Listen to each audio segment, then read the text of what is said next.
You join us in the Robin as we're backtracking runway 32 at Thames on the New Zealand's North Island. Keep taxiing towards the end of the runway. We're going to conduct a full VFR flight completely in uncontrolled Class G airspace. To begin, we'll depart Thames via the circuit and start heading southeast.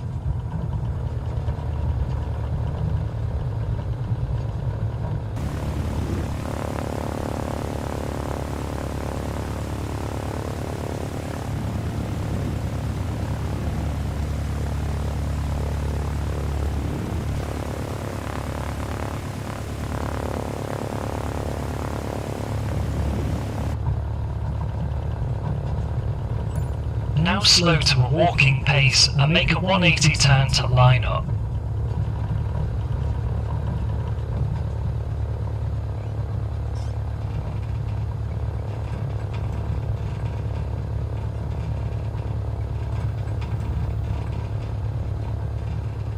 Align yourself in the centre of the grass runway and come to a stop.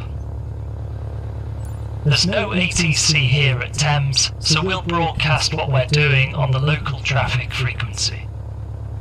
Thames traffic, Foxtrot Sierra Alpha taking off runway 32, Thames. Now set full power and take off from runway 32.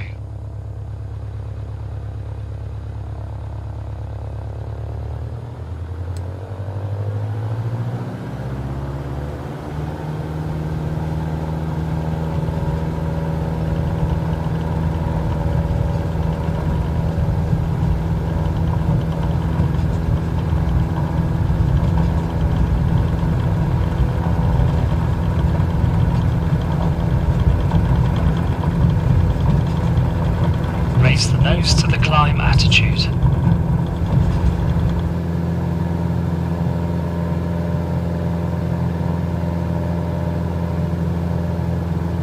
Hold the climb attitude and fly straight ahead initially. We'll join a left circuit after takeoff. Right rudder to keep the ball centred.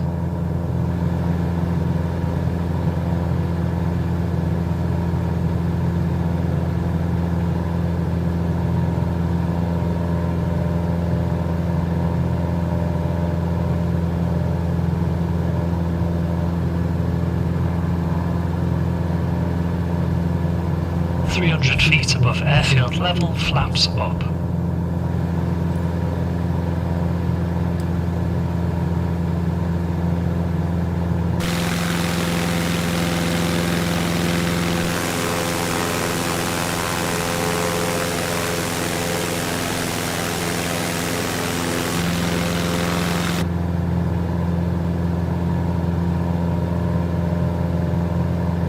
Passing 500 feet, so make a left turn to the crosswind leg, climbing to 1000 feet circuit altitude.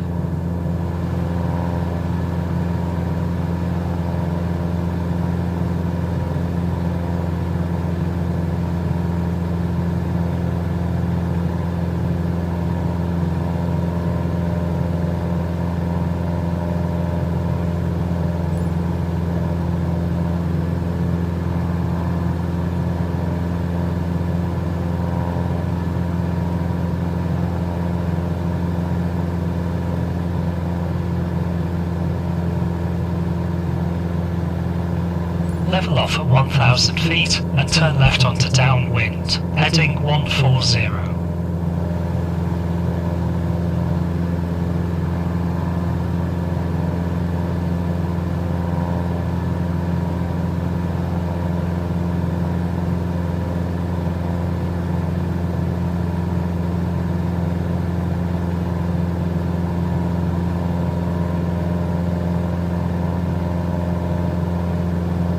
Thames traffic, Foxtrot Sierra Alpha downwind runway 32, leaving southbound Thames. We're on the downwind leg of the circuit. We're going to carry on straight ahead and begin our local flight and climb higher once we've left the circuit area.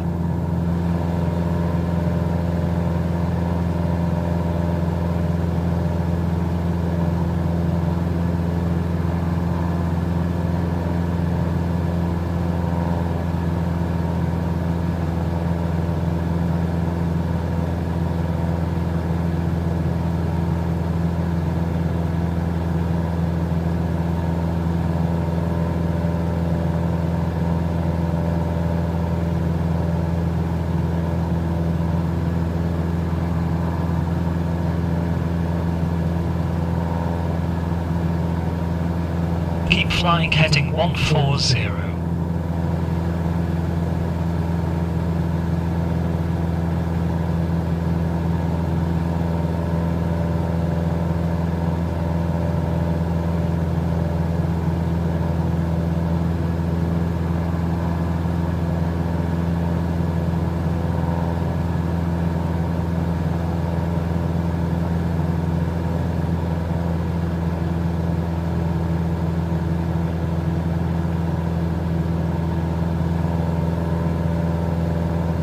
Now we've left the circuit to the south, climb straight ahead to 2,500 feet on heading 140.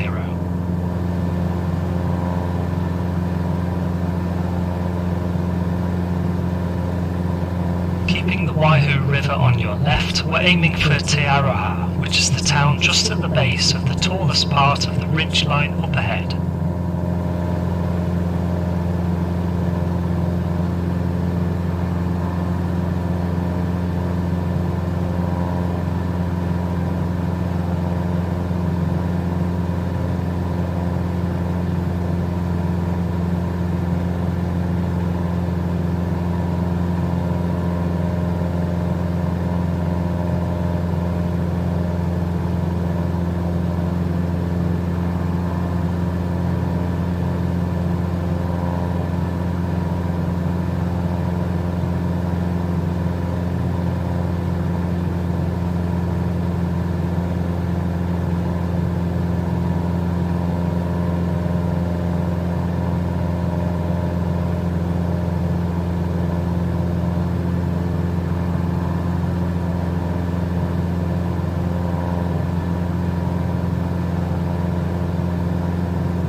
Level off and maintain 2,500 feet, accelerate to cruising speed of about 100 knots.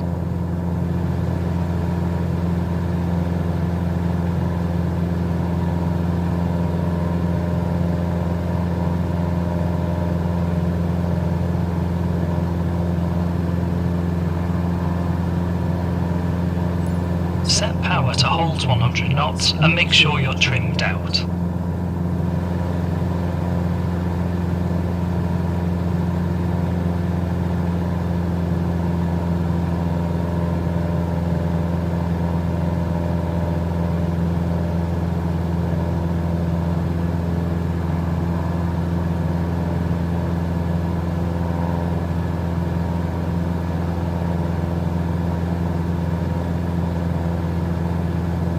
Mixture slightly if you haven't already, to make the engine's fuel-to-air ratio more efficient.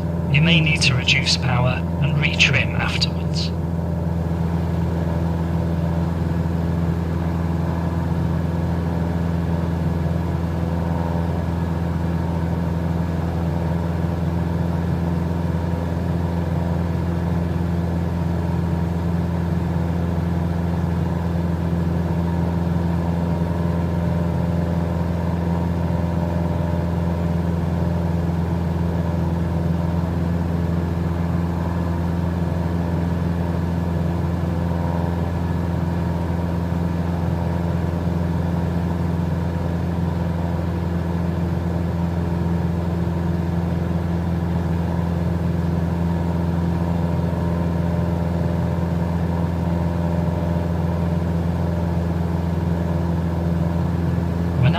visually in uncontrolled airspace.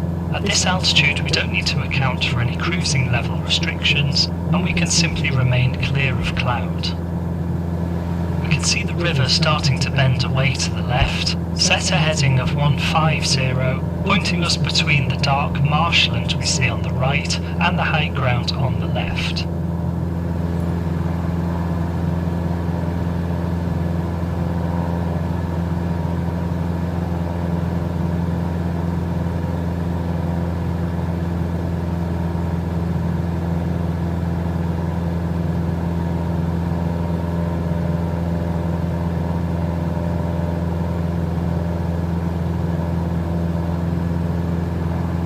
Once cruising VFR, make sure to keep a good lookout the whole time. We're in uncontrolled airspace below 3,000 feet, so anyone can be flying around in any direction and at any altitude, even without a radio. If we were to climb above 3,000 feet, we'd need to fly at a VFR cruising level. Heading east, we'd go for an odd altitude plus 500 feet, such as 3,500 feet. Traffic heading west would be at an even altitude plus 500, giving us some separation. Above 3,000 feet, we also need to have a minimum cloud separation of 1,500 meters laterally and 1,000 feet vertically. This is instead of simply staying out of the cloud and remaining in sight of the ground, as we're doing here at 2,500 feet.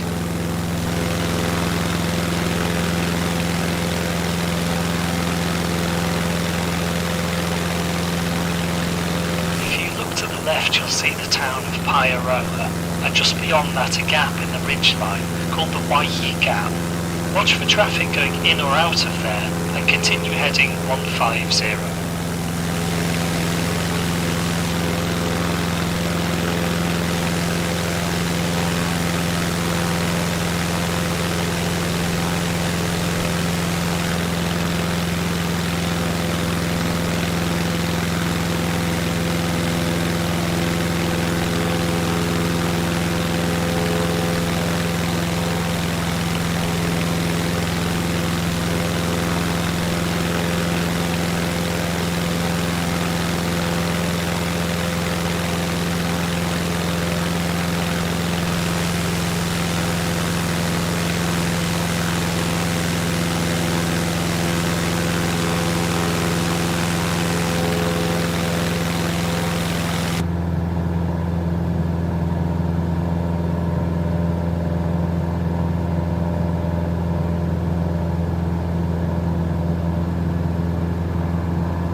See the highest peak on the left side?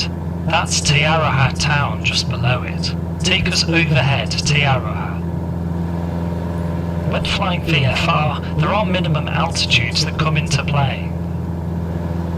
Unless we're taking off or landing, the rules are that we can't get any lower than 500 feet above the ground or any person, vehicle, building, etc. That minimum becomes 1,000 feet if crossing a built-up area such as a town like Taraha. For really big towns and cities, another rule comes into play, which is the glide clear rule. This means that we must always be able to glide beyond any built-up area and be able to land in a safe place in the event of an emergency, such as an engine failure. It also applies once we start heading out over water. You have to be able to glide back to solid ground for a landing, which limits how far off the coast we can go in this kind of aircraft. We're going to carry on ahead towards Taraha before heading towards our next airfield, Matamata.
Reached Taraha, so now carry on ahead for a short distance, keeping the ridgeline to your left.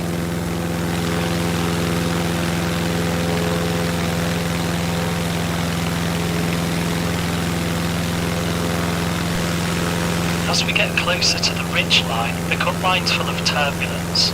If the wind is strong and is coming from the other side of a ridge, you can find severe downdrafts, so always give high ground some extra space when downwind of it. If you look to your right at about 1 o'clock, see the long straight road, turn to heading 160 and follow the road, keeping it on your left. Follow this straight road and it'll take us towards Matamata Airfield. The road is an example of a line feature.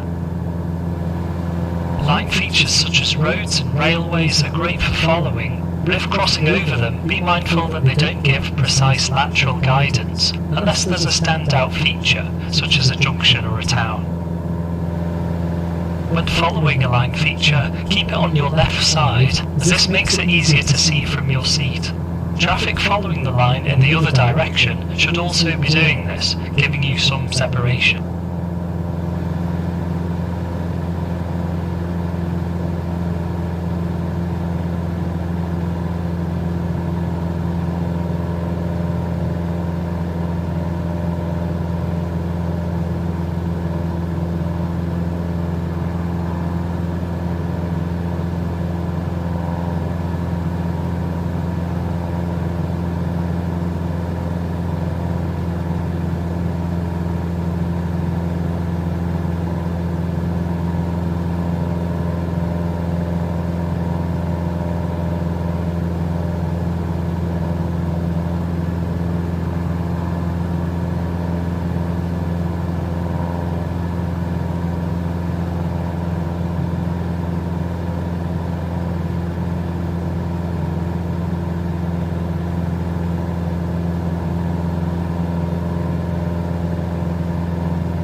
To enter the circuit at Mata, although it's uncontrolled, we still use our radio to broadcast our position and intentions and listen for other traffic.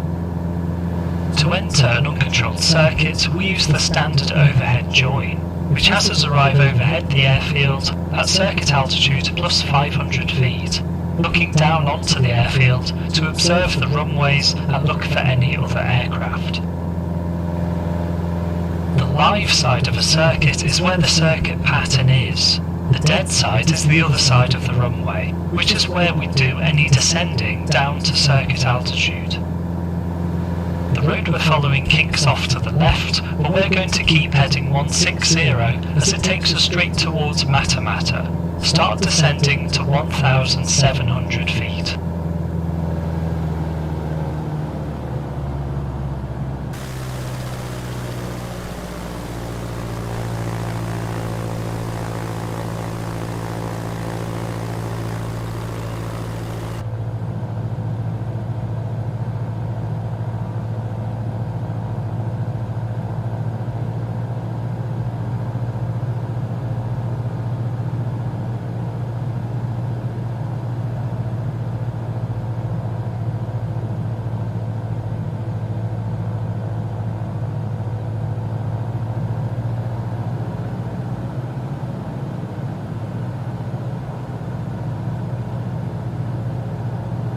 We make a radio call before we reach the overhead to give advance notice to any other aircraft in the circuit. Mata traffic, Foxtrot Sierra Alpha, 1,700 feet from the north for overhead join at Mata.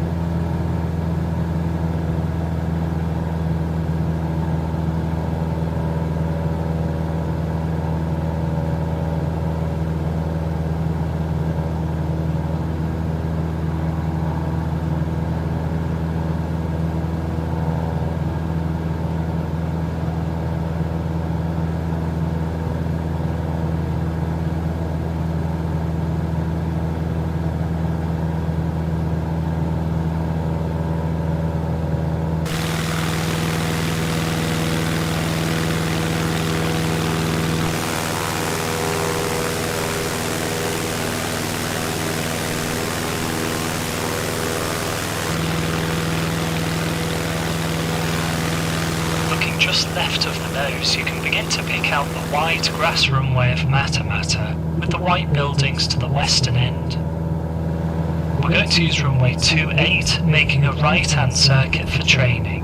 Maintain 1,700 feet and turn left slightly to fly over the runway 28 threshold, about heading 130.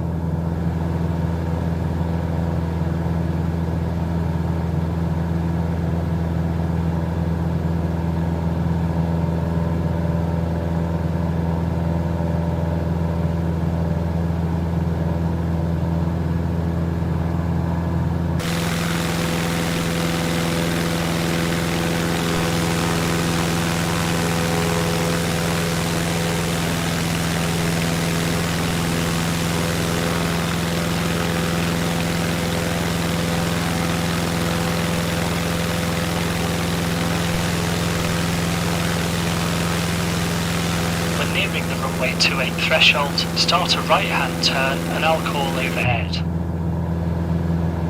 Mata traffic, Foxtrot Sierra Alpha, overhead for runway 28, Mata.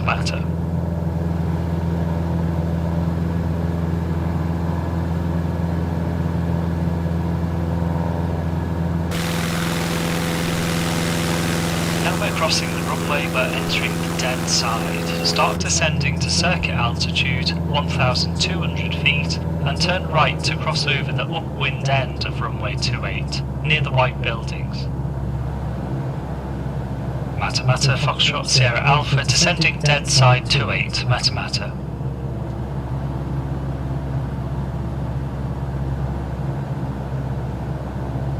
Keep the turn going towards heading 010 and aim to cross the upwind end at circuit altitude 1,200 feet.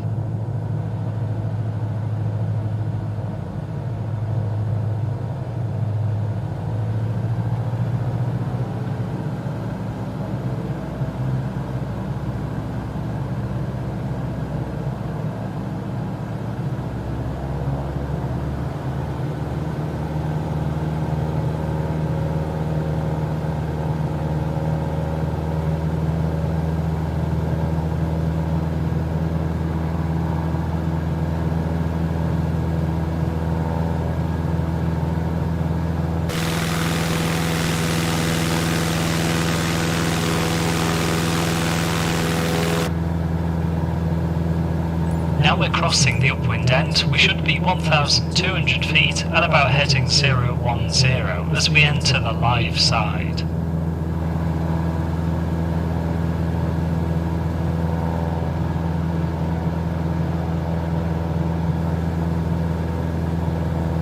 Now make the right turn onto right downwind, heading 100, maintaining 1,200.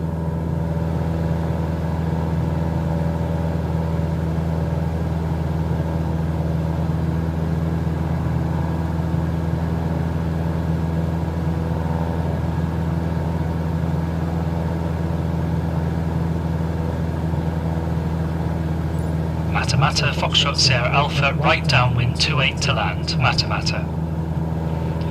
Downwind checks, brakes pressured and released, undercarriage fixed, mixtures full rich, fuel on and sufficient, instrumentations T's and P's are in the green, and cabin secure. Notice how it's a little harder to see on a right-hand circuit. This is why they're typically made to the left.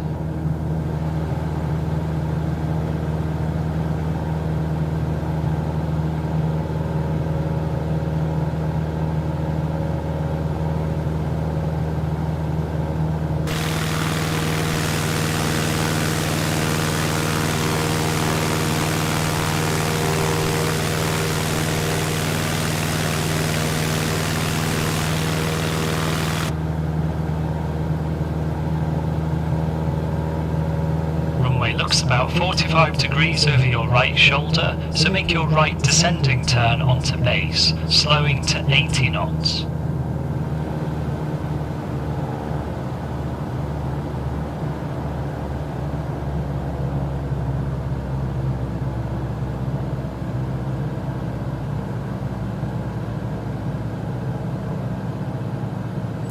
Once inside the white airspeed band, take first stage of flap and hold 80 knots on base. Mata's runway 28 is grass and unmarked. It also has unusual dimensions, being about triple the width of a normal runway, at 137 metres wide. Make your own turn onto final and judge your approach with this in mind.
Mata Foxtrot Sierra Alpha, final 28 for full stop, Mata. Bring the speed back to about 60 knots and take landing flat. We'll make a full stop landing. As this grass runway is unmarked, choose an aiming point roughly where you'd expect to find the runway numbers and keep that locked in your windscreen. The wideness of this runway will give the illusion of being low, so try to account for this.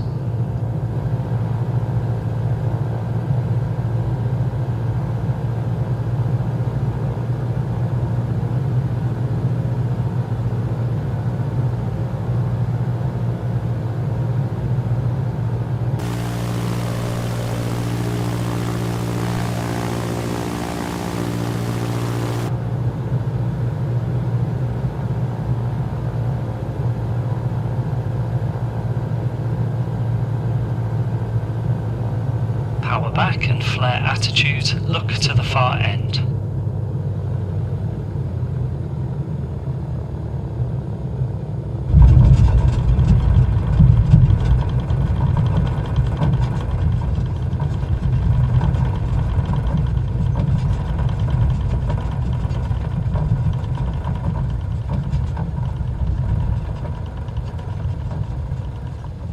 great, we've flown from airfield to airfield with some navigation in between, and made an overhead join to join a right-hand circuit.